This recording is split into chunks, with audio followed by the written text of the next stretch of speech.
Welcome back to the IAMCP Profiles and Partnership Podcast, in part 2 of our landmark episode, where we dive deep into the connections, lessons, and growth stories within the Microsoft partner community. I'm your host, Anthony Carrano, and I'm thrilled to be joined again today by two incredible voices in the ecosystem, Eddie Bader and Rudy Rodriguez. If you missed part 1, make sure to check it out for stories of trust and collaboration. Today we're leaping into the future, examining the seismic shifts in the Microsoft ecosystem, from mergers and acquisitions to the rise of AI, productization, and the evolving role of partners. Eddie, Rudy, and I will share lessons learned, actionable insights, and predictions for what's next. Let's dive in. I'm going to take a hard right turn on you guys and just tell you I love Home Depot. And you're probably like, where did that come from? And the reason I said that, because I like tools.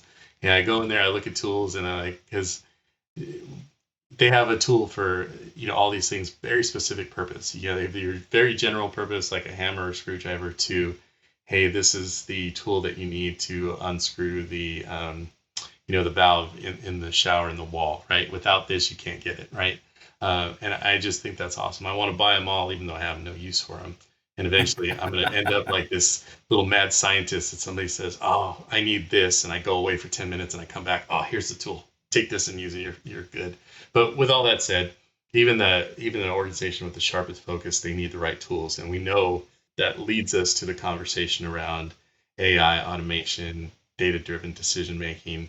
And I kind of wanted to talk more about that and how partners are turning technology into tangible business outcomes. Well, that's a really interesting topic because it's fraught with peril.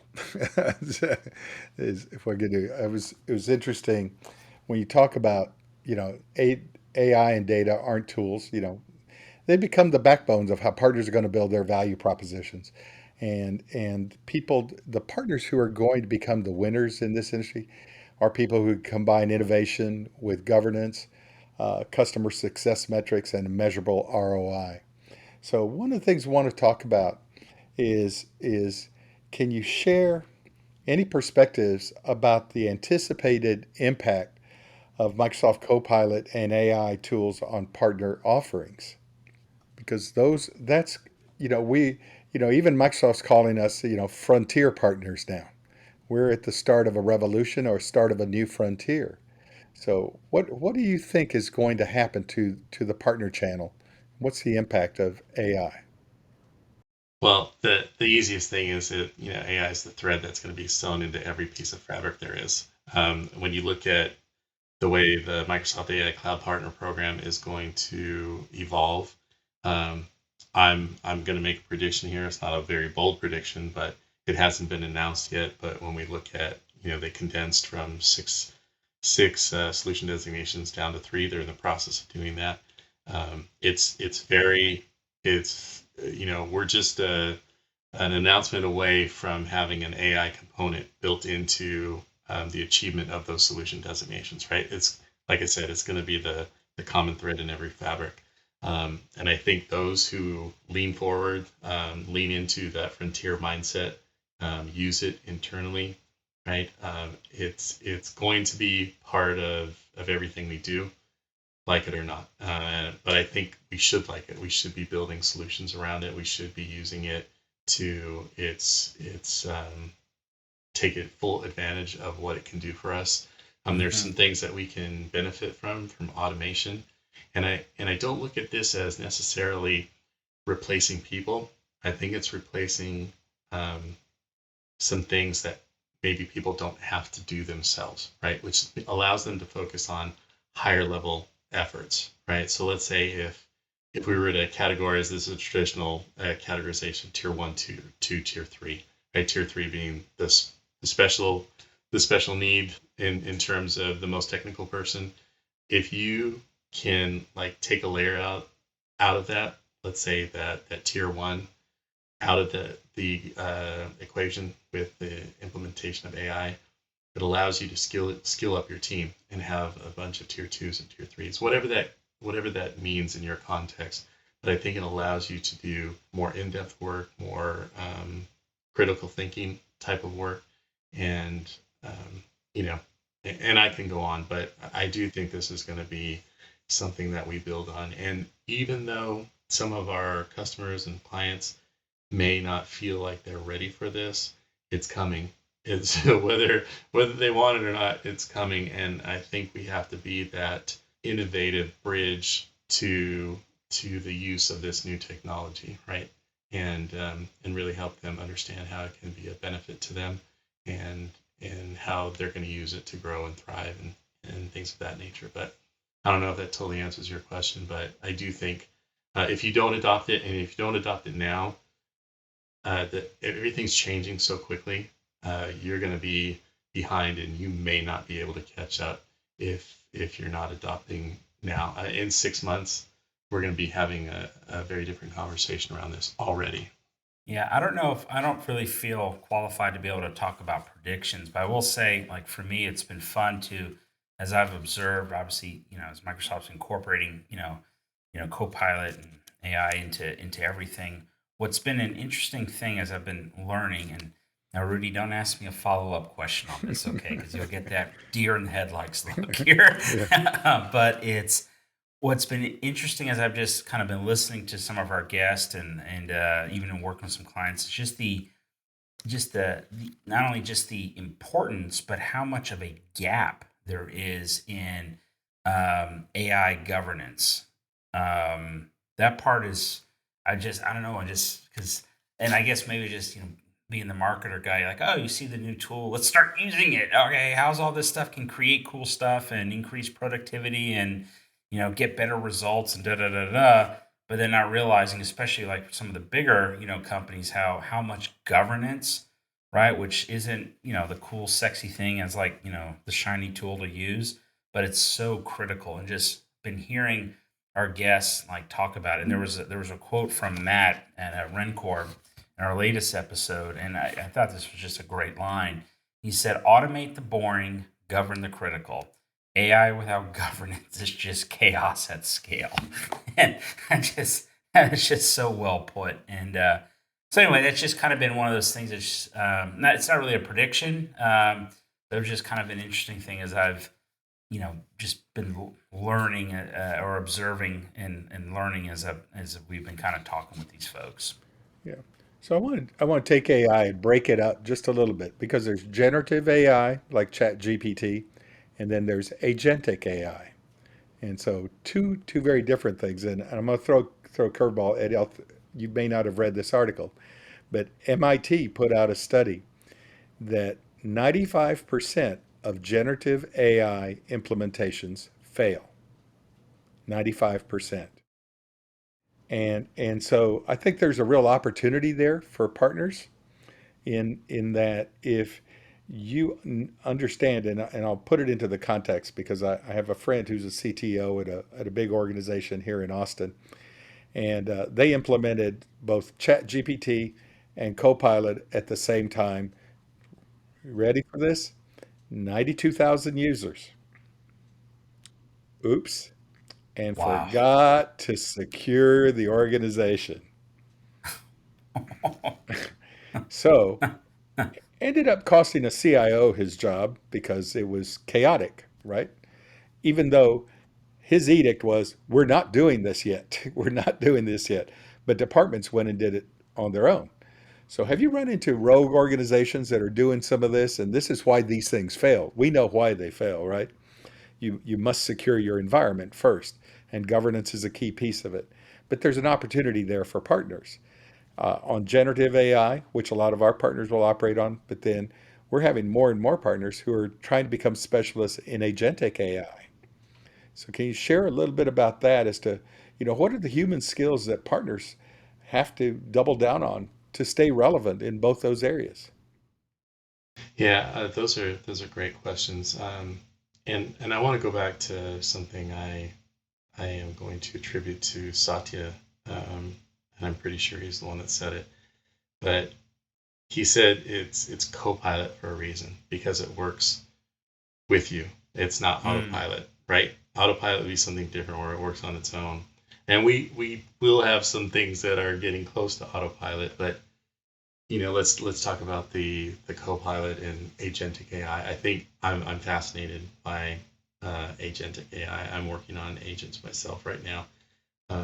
There is, I think it's under, and maybe it's not, but in my opinion, I feel like your skills in prompting are very important, right? Your prompts have a tremendous impact on the end result, whether it's even if you're just asking it to come up with some copy for you or put together some kind of framework or whatever, or even when you're creating agents, it's really based on how you set this up.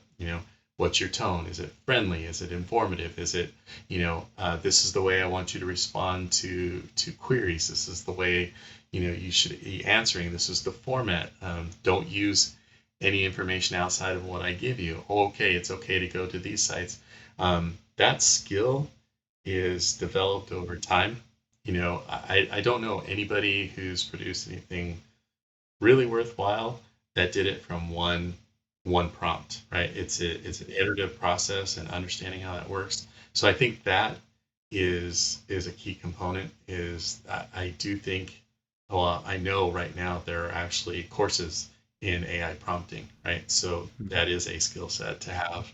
Um, I also think that just the integration of AI into some of our other, what we would consider more commonplace technologies, right? How does AI work with, um, you know, Azure or some other foundational elements that we use every day? How can that enhance? Right? There's the Copilot piece, obviously, but when we build these agents and they're purpose built, how do we get more from the same tools that we've been using for years, right? And I think that goes back to that whole innovator concept is the people who are really thinking about that, who are really diving in, who are creating like sandboxes and just playing around and seeing what they can develop. I think they're going to be, on the leading edge of developing what we see, in 3 to 6 months and even, a year from now. So I would say that things that people should focus on is their coding skills and their sandbox skills. Take time to play because this is definitely, in my opinion, this is definitely a technology where you have to play around with it, see what you get, and the fact that you can come in today, ask, prompt it a certain way, and then tomorrow you can come in and prompt it the same way and get two different results. That's there's continuity things and the other thing that you touched on, which is hugely important, is the big opportunity in this space is all the data governance and locking down environments and making sure that you put all those things in place and make prepare an environment to adopt AI. I think that's already at the front of the list, and those skills are going to be super important. Mhm. Hey, Rudy, I'd like to chime in on this one too, because when you were asking that question, I was thinking about, we talked about like the human skill side of it, and I was, as you guys know, I mean, I've coached, competitive basketball for a while, and it reminded me of something I would tell my players is be fast but not in a hurry, and just the importance of just when you're doing this, be intentional, right? Go for it, but be methodical. Don't just be haphazard. And so I think that's part of like be intentional when you're doing it. I think part of it also is stay curious, keep learning. Set up experiments where it's so in certain situations where it's okay to fail. And to keep growing. And I think part of that is like I guess the the last thing would be is just to be patient. Don't try and get it all done. Like just that whole I want to be in a hurry. Be fast, be intentional, but not in a hurry. You know, kind of like more of as a human quality approach to it. So let me ask a question about where, value creation through AI is going to be hugely important. So how does a partner educate himself, or how does a partner work with their client to truly understand what their stakeholders' motivations are, what how they truly understand what the business processes look like, and then do they have a way to improve those processes? Because that's where AI is really going to bring tremendous value in being doing that. And there's several examples of products that are already out there that are doing that. We've got a client who has built agents to monitor Microsoft Sentinel. And what it does, it is constant because they manage large enterprise security operations. It is constantly searching for anomalies taking place in a security environment, and is able to do that and immediately mitigate the risk if they see an anomaly. And then, depending on the severity of the anomaly, it notifies people and it can actually intervene and kill it or sequester it in some form or fashion. So where does because that's something that partners don't always understand the business processes. I was in application development world, and you understand a lot about business processes doing that. And uh, how does a partner gain some of those skills, and how can IAMCP help them with some of those things?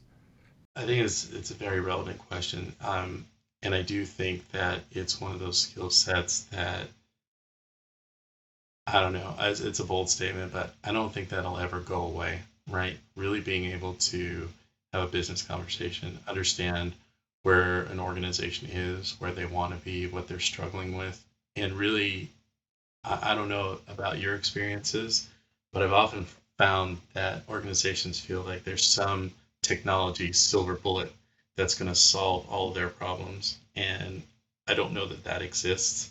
Oftentimes, it's adjustments in their people, processes, and technology that are required to make that turn that organization around or make them more profitable. Being that human interaction, that discussion is super important. I think you can how you gain those skills. I think you gain it by doing it. I think there's a certain level of compassion and patience that are required to listen to people, to understand, and then being able to filter what they're saying with what's really going on.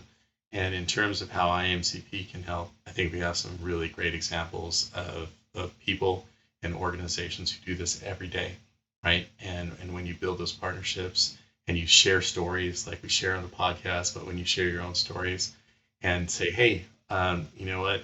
I know you're an MSP. I'm an MSP. Maybe the mindset is we're competitors, but there's an opportunity to collaborate here. This is one of the problems I'm having. How do you handle that in your everyday life, right? How do you have this type of conversation with a client? How do you get them to share what's important, what's on their roadmap, what they're struggling with, what's you know, and really identify those problems to solve. Um, and we have partnering sessions, right? Paul leads these partnering sessions once a month, and it's really strategic about how to identify good partners. But there's also some really great nuggets in there about how to have conversations, how to position solutions. All those interactions, I think they help.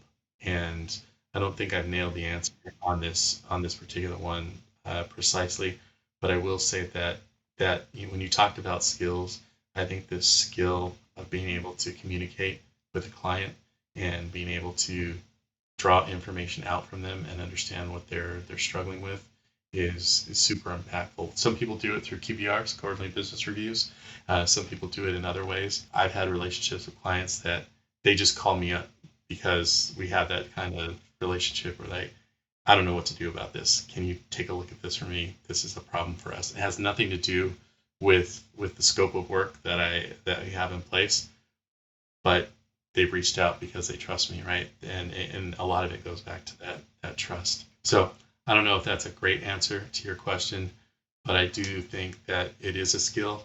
It needs to be nurtured, and the more you do it, the better you get at it. And I don't think that's going away anytime soon, even with as good as AI may be in the future. I still think there's the human element that it can't be replaced. Yeah, I'm going to circle back to the trusted advisor role that we talked a lot about early on.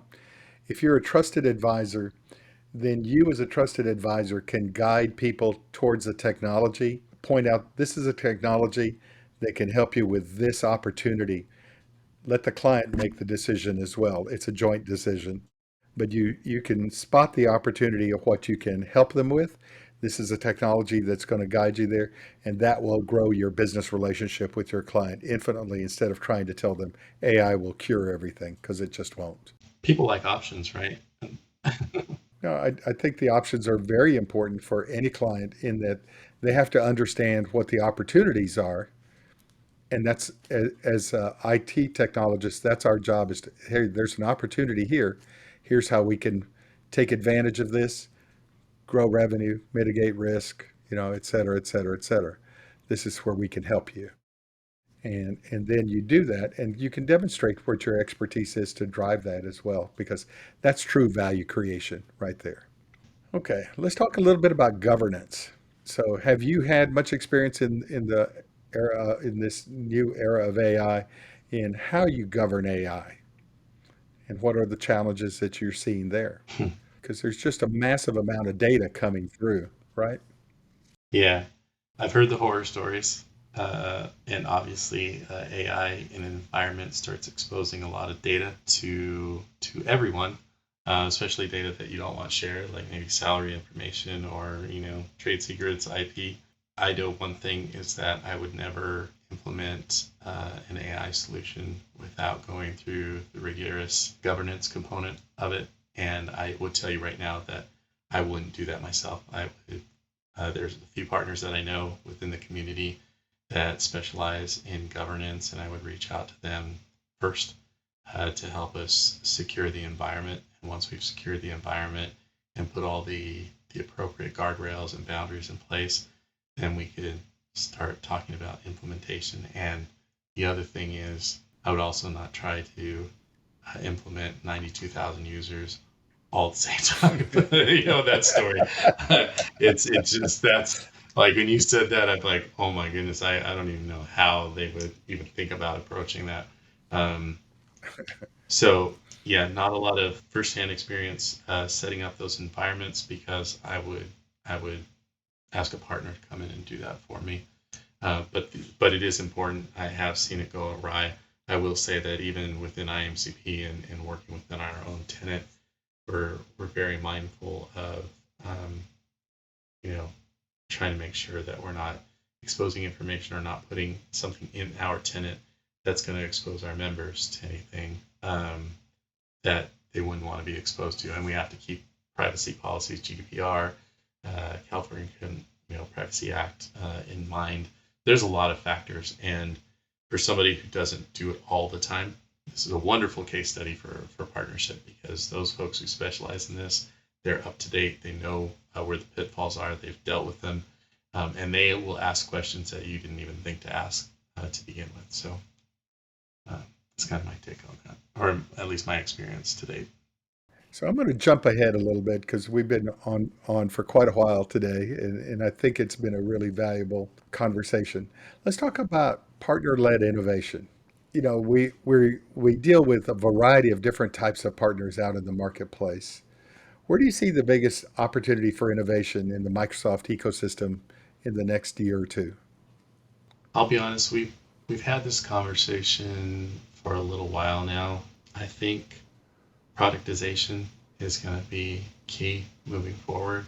IP development and really understanding what that means, right? Being a service company and being a product company can be two very different animals. But understanding what part of your services are actually a product, that recurring thing that you do all the time, what can be made into a quote unquote widget that can be utilized by anybody at any time, anywhere. I think more focus on that is going to be key. I know Microsoft is making a big push for partners to be in the marketplace, but there's a lot involved in that, and I think partners need to think about that carefully in terms of, it's a good fit for us. If we go into the marketplace, how do we make sure that our widget just doesn't sit on the shelf with every other widget that's out there, right?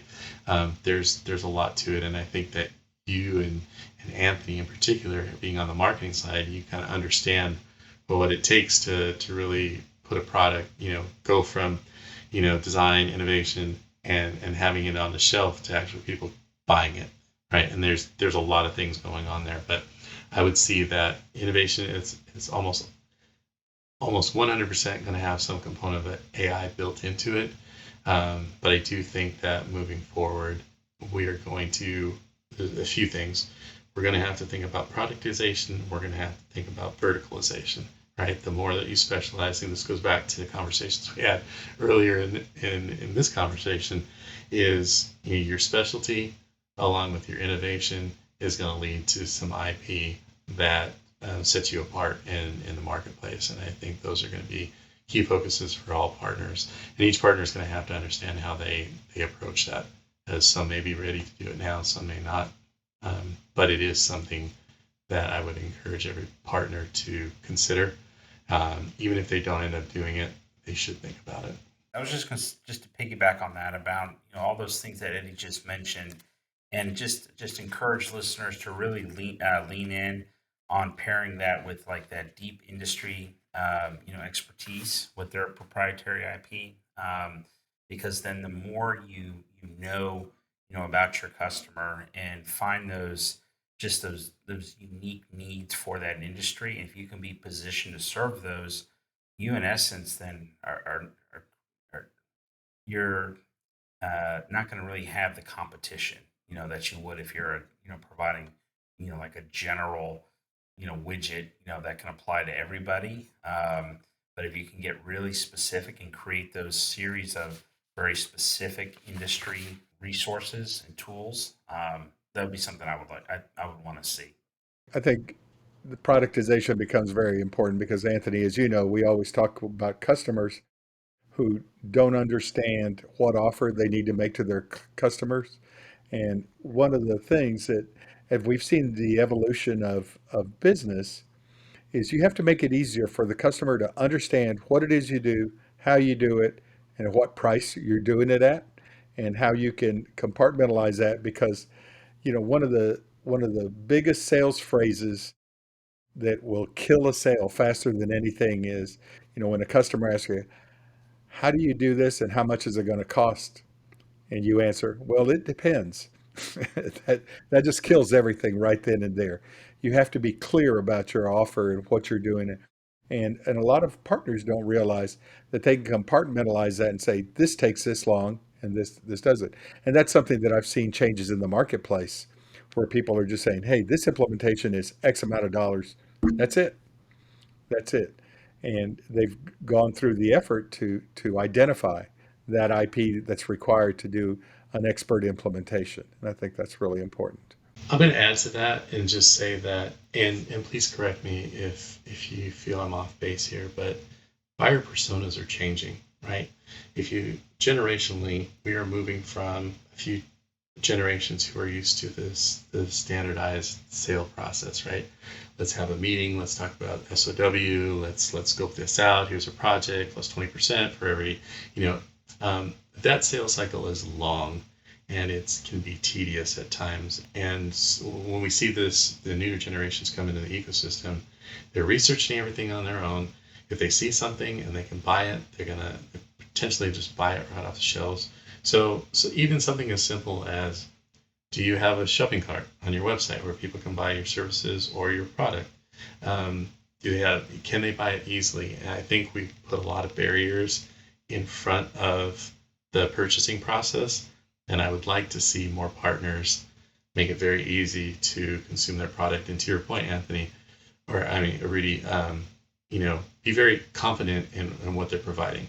Like we've seen huge success with folks that have just a flat fee for this particular implementation, right? Because they know how to do it. They've done it hundreds of times or thousands of times, and they've got it dialed in. So I would just say that that's another key thing to think about, is that buyer personas are changing.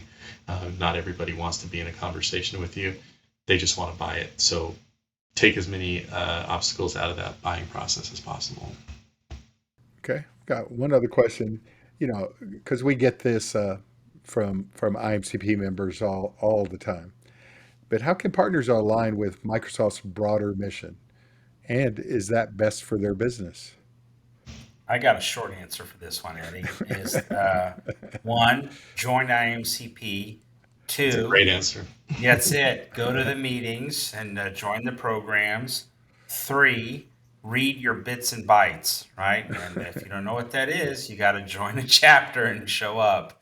But in all seriousness, you just, especially for the unmanaged partners, is you got to sign up and get involved. I mean, and so I don't know, Eddie, you got something you want to expound on that? Yeah, I'll just try and make this quick. I think um, as an organization, we've done a lot of good work in providing content that's relevant and trying to help partners understand the relevant aspects of being a Microsoft partner. So we have sessions on partnering, we have sessions on sales and marketing, we have sessions on partner enablement, really trying to help partners focus in on the things that are going to drive their business forward. So there's that component of it, and but it also comes down to execution. And I think being a Microsoft partner, it's like drinking from a fire hose, right?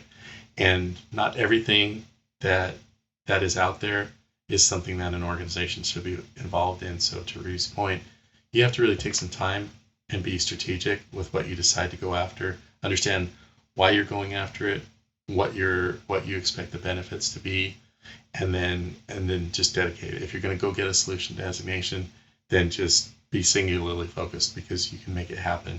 If that's not in the cards for you, don't do it because somebody else is telling you. Do it because it's going to benefit your business, right? And each organization has to make that decision upon themselves. But the INSP is a great place to talk to other people who are doing it, talk to people who have made the same decision you're making, and some of the people who haven't made the same decision. And also content. We've got a lot of great people and organizations in the community with a lot of knowledge who are willing to share that. And I think that's a huge huge benefit of being part of this um, global community. Well, we're almost through for the day, but I do want to ask you, what one way could IMCP or could the partner community evolve to better support growth and collaboration? Are you thinking like from our perspective or from the perspective of from the episodes? From a membership perspective, what could IMCP do? Because there's a lot of challenges in the marketplace. So in the previous question, we asked, what you can do, and you do have to learn what Microsoft's mission is. You have to learn what you can apply to your business that's going to be relevant to your business to help you grow your business. So whether it's licensing or the technical implementations or application development, whatever your services are, you have to do that. But in the partner community, we have organizations like the IMCP, and what can they do better to support the growth and collaboration?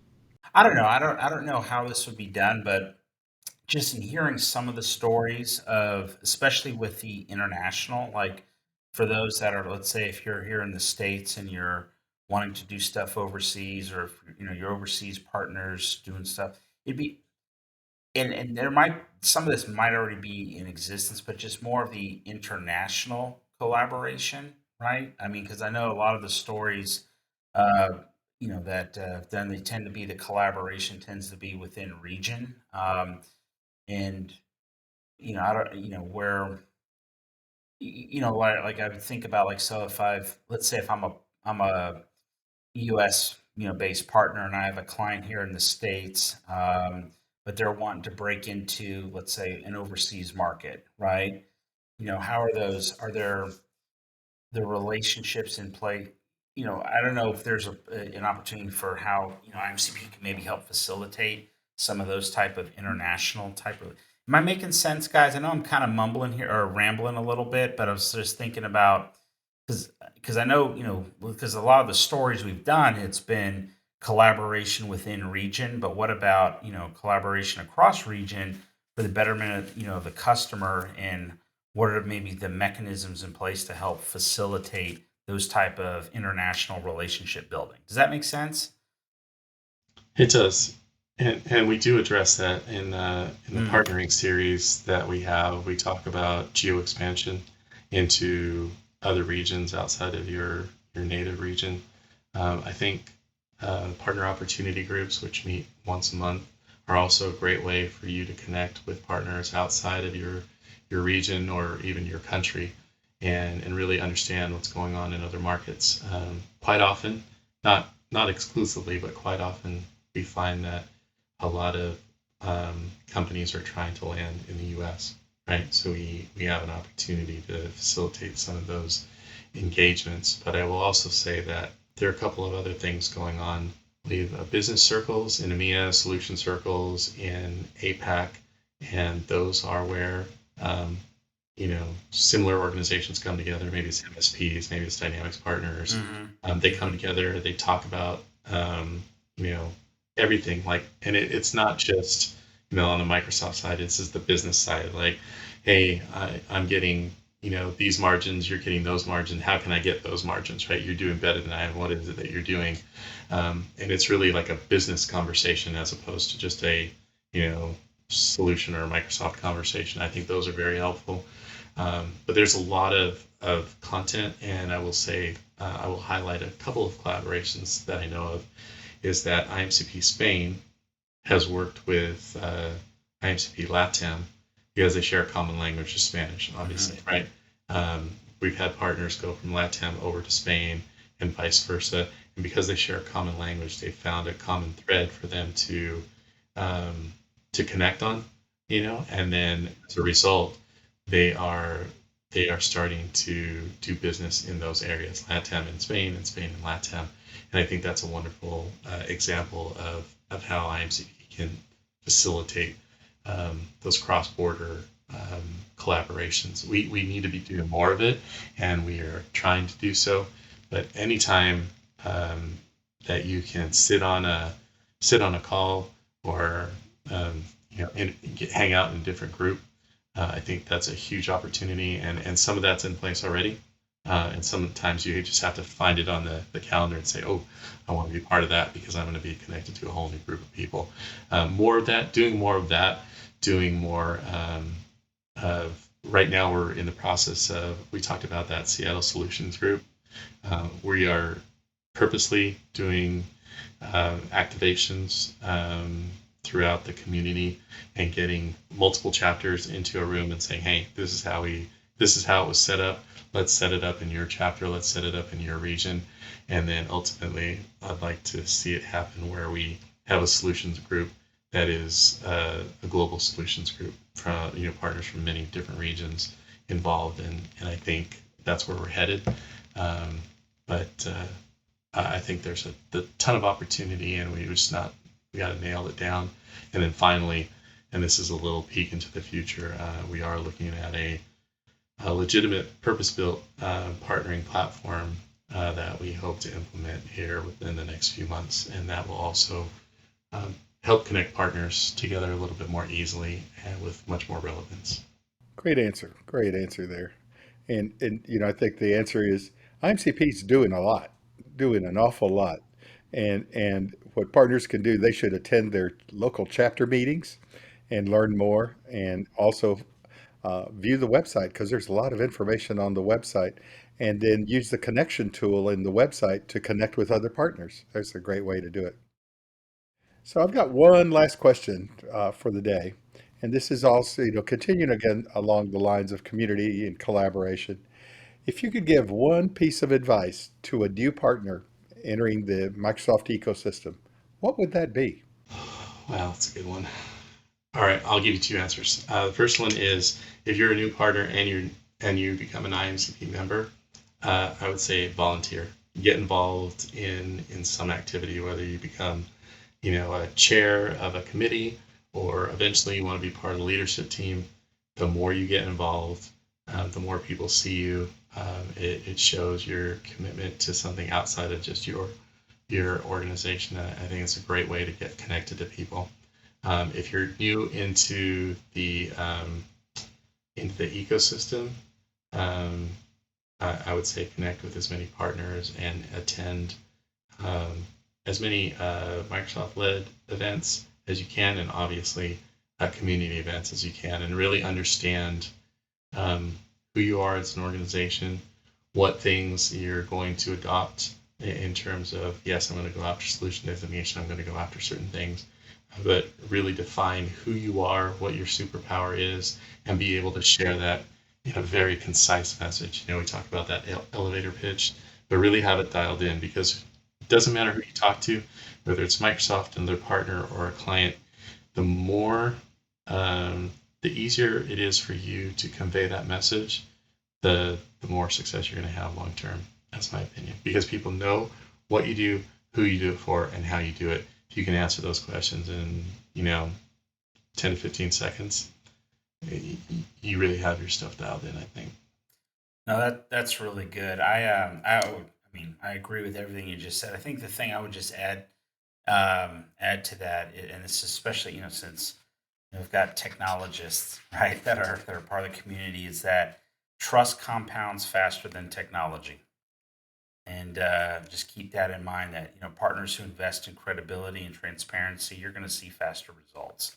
So, like, in addition to the things Eddie, that you were talking about, I would just trust is a key part of what makes this whole thing go. And it's kind of, I remember when we first started, oh gosh, it's been a few years now, when we first started talking about, like, with the IMC brand, and how it was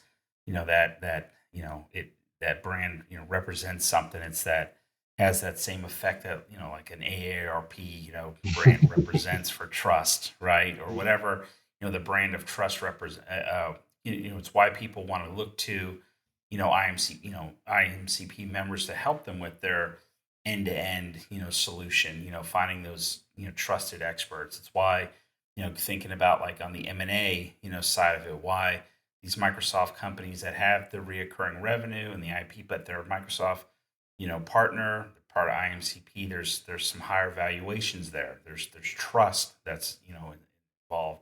So anyway, I would just encourage people just to kind of keep that in mind. So, and one thing we didn't talk about, but is very relevant, is the transfer of trust, the concept of transfer of trust. And where that comes into play is, if I introduce you to somebody, let's say, Anthony, you're my client, and I introduce you to another partner. Yeah. We have a trust relationship that's automatically transferred to this other person that I just introduced you to. It's not a cold call. It's not even slightly lukewarm. It's a, hey, if Eddie is saying you're good, then I'm taking his word. And so for me to refer somebody, I'm going to make sure that I'm not going to refer just anybody to you, right? And I'm not saying, this applies not just to me, but to all of us, right? If we have a relationship and then we bring somebody else in, there's that, you're let into the quote unquote inner circle, right? And that doorway is gated and locked. And so for you to have access, one, you have to earn access to it, and two, it's a very, very powerful thing that this community offers, is the transfer of trust, and it can't be overlooked in terms of its value.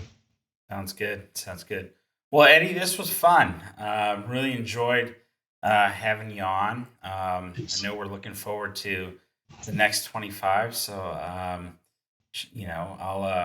say, when I say I'll see you next year, I'm just talking about here on the podcast. Yep. And well, appreciate you, man. Take care. Thanks. You too. Take care of yourself. And that's a wrap on our 2-part anniversary special. We've explored not only the foundations of successful partnerships, but also the exciting trends shaping the Microsoft partner community: AI, product innovation, and new opportunities for growth and collaboration. With expert insights and fresh stories, as well as reflections from our guests' shared experiences and partner collaborations from around the world.